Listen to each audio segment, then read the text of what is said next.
Welcome to another episode of Mighty Car Mods, proudly supported by Just Car Insurance. Now last time we were working on the 180, we did a whole bunch of things to check it out. We serviced it, we made sure it was working, and we turned the key for the first time. That's right, and today we're going to be doing more drift mods, but not just that. The other important thing that you need to do when you're building a drift car is not just the drift mods, but you also need reliability modifications, because that will keep you drifting for longer, and drifting for longer is what it's all about. So today we've got heaps to do. Marty, let's get to it. Matt, what are you doing? I remember having a 180 and I really miss it. Did you actually do this to your 180 though? Like, I did it from the other end. Last episode we got the 180 started and running successfully. Now we have to make sure it keeps running and he's going to be able to stand up to the punishment of drifting. Engine flush acts like a detergent that helps clean out old gunky oil.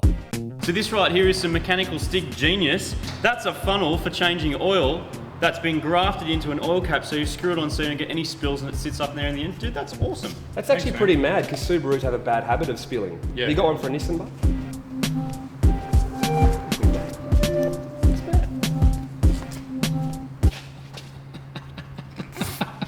So as far as we know, the car has been sitting for 5 years with that old oil in it. So the reason we're running engine flush is we want to get rid of everything, because again, there's two kinds of the mods, the drift mods and reliability mods, and we want to make sure the car isn't going to explode because of all the old crap in there. So now the engine flush is in there, we're going to leave that for around 10 or 15 minutes. It's going to get rid of all the gunk. Then we're going to put nice, fresh new oil in there, and then we're going to be doing mad skids later. The car's left to idle and then the drain plug removed so we can check out the condition of the clean oil that we've just put in. Fresh oil is now that dirty from cleaning the engine. And there's actually chunks coming out, chunks of KFC. Yeah, chunks of blocked up oil gallery and chunks of pubic hair. Is it pubic hair you guys find all the time? Always, isn't it? man. Yeah, pubic hair. We've got a set of rocker stoppers for drift engine reliability, and while the rocker cover's off, we're going to put a brand new gasket in there.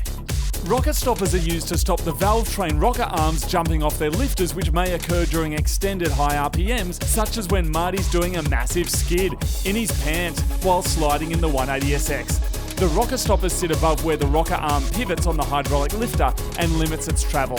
This stops it from going fap and falling off when you're banging on the rev limiter. It's kinda gross, but it seems to work. Okay, so I just dropped one of the SR20 rocker cover washers down inside the engine.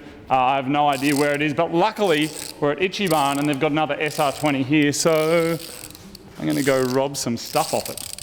That's what we need, one of those. Thank you, Ichiban. Thank you, Mechanical Stig. Did you know this is the only part of an SR20 I don't like? Is the fact engine? that they use rocker arms. The engine? No, rocker arms. Oh, okay. Rocker arms is like the Achilles heel of an SR20. Dude, we got Achilles, look. Yeah, we do too. Is that what you meant? No, it's not actually what I meant. What I meant is SR20s are awesome engines, except rocker arms are their like weakness. But if you are aware of that weakness and know how to work around it, it's not as bad. How you break rocker arms, two ways. If you have hydraulic lifters, I think if you have a Subaru, they don't break, is the point someone was just trying to make. Probably. Hey Andrew, how do you feel about the fact that you're working on a flat four that's been put together and stood up on its end? Pretty happy, actually. I'm pretty excited.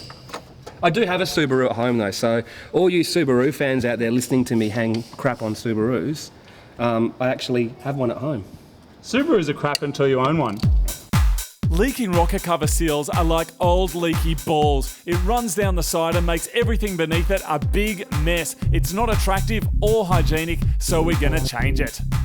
Well, the old diff in the car was crap. It went single spinner, it didn't work. Even though they're a factory LSD, they do wear out. So we've gone and got another diff re-shimmed. So essentially it's still a standard diff inside, and essentially it's like a lot of little clutches, but you put some extra clutches in there, it makes it lock up more, and we get a nice working LSD for much less than the cost of a mechanical one.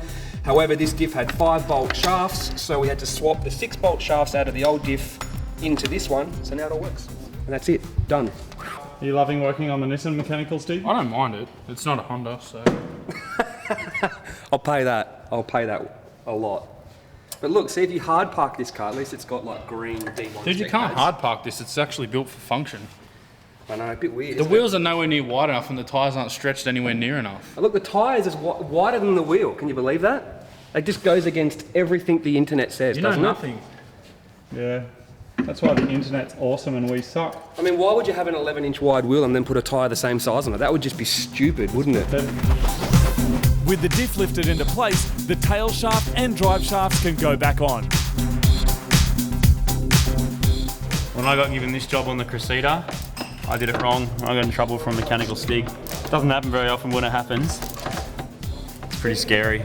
Not often that you get it wrong or not often you get in trouble? Get it wrong. Everybody gets it wrong every now and then. But yeah, I did it wrong. And the mechanical stig had to do it again. He wasn't very happy about that. What did you do wrong, Marty? I bolted it in upside down. The guys at Project New in Japan come up with these D1 spec handbrake pads. So they're actually a brake pad designed to engage instantly on the handbrake, making it work all day, every day. Why? Because these factory ones are absolute crap. So they're going over there in some pile of Subaru stuff where they belong, junk, and we're going to put these in. It says D1, it must be good. Next up, the one and only mechanical stig gets our rear brakes working. Pulling the calipers out so we can put the handbrake extended levers on. It changes the leverage so when you pull the handbrake it pulls harder. Then you drift more, do bigger skids. Bigger skids are better skids, Marty, unless they're in your pants. Then they suck, most of the time anyway.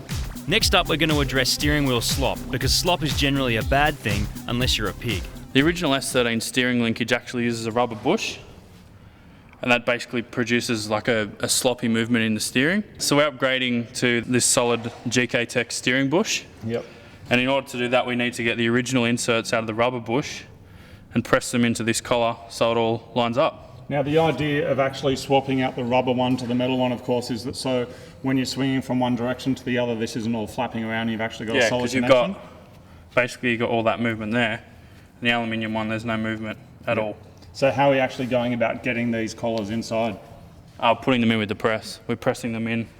Basically, we press them in down through there with a socket on the back, so they actually protrude through the spacer.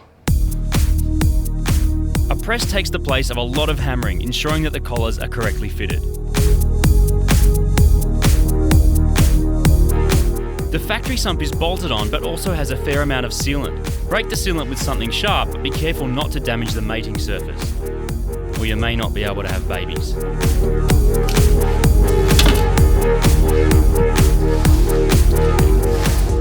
So we've got ourselves a baffled sump to put on the 180. This is the factory sump. There's some issues with these Nissans of getting oil starvation problems when you're going high G-forces, and we definitely will be making high G-forces side to side, and it washes the oil away from the pickup. With this particular sump, it's got these baffles, which when you are cornering keeps a good pool of oil in there, meaning you can pick it up. There's also an extra litre of oil capacity, which is great for cooling and lubrication, all those kind of fun things. New sealant is applied and the new sump is bolted into place using the supplied hex bolts. The 180's boost was being controlled mysteriously by an external unicorn gate, which is useless for skids, so we're installing a bleed valve. So this is a special one-off Mighty Car Mods bleed valve made by GFB. You can turn it anti-clockwise for more skids or clockwise for less skids. Check out our bleed valve install video for more info on how to do this. It's simple, just set and forget. So this is adjusted with an Allen key. Always start on less skids and work your way up to more skids, slowly checking the boost every time. The previous blow-off valve comes direct from the 90s, back when Crisscross, Hanson and the Backstreet Boys dominated the airwaves, unfortunately, so we're getting with the times and replacing it with a GFB response. Our front mount piping has a standard fitting which makes installation of the new blow-off valve easy. The next thing to do is sort out the exhaust system. Alright, so this is the old exhaust, and you can see just how rusty and maggoty and grot it is. But luckily, luckily over here, we've got a brand new XFORCE 3-inch turbo back. Look how shiny it is. Similar system that was on my S15, but instead of the twin-tip Verax, we've just got a big drift cannon. Look at this thing, Marty. You're gonna love it, mate. It's what you've always wanted. Look at that. Look at that. So it's going to be hanging out the back as you go drifting around the streets of the street of the track that you're on. Look at that. That.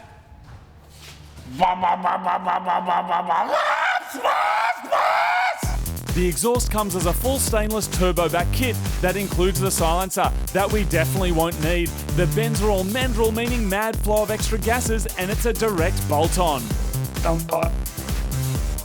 Technically, a dump pipe is technically what connects to the back of your toilet, isn't it, really? The dump is fitted onto the back of the turbo and the whole exhaust put together from front to back. A full turbo back exhaust gives massive increases with the SR20, so this is definitely a mad mod for Marty's drift car. We've seen really good power increases in previous builds with our SR20 project, and with an upgraded cooling system and mad flow with the new exhaust, it means we can crank the boost for even more skids in Marty's pants. With the exhaust on and ready, all that's left to do is make sure the brakes and clutch are up to the task of drifting. All the old fluid is flushed from the reservoirs and the same high temperature fluid used for both. How to bleed a 180 clutch. With that done, the wheels can go back on and we can put in brand new oil. Mad. 5-year-old oil filter's going. 5-minute-old oil filter is going on instead. Then we fill it full of oil and then we're done.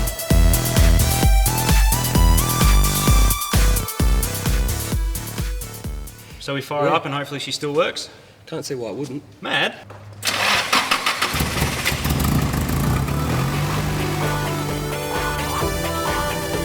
Next time on Mighty Car Mods.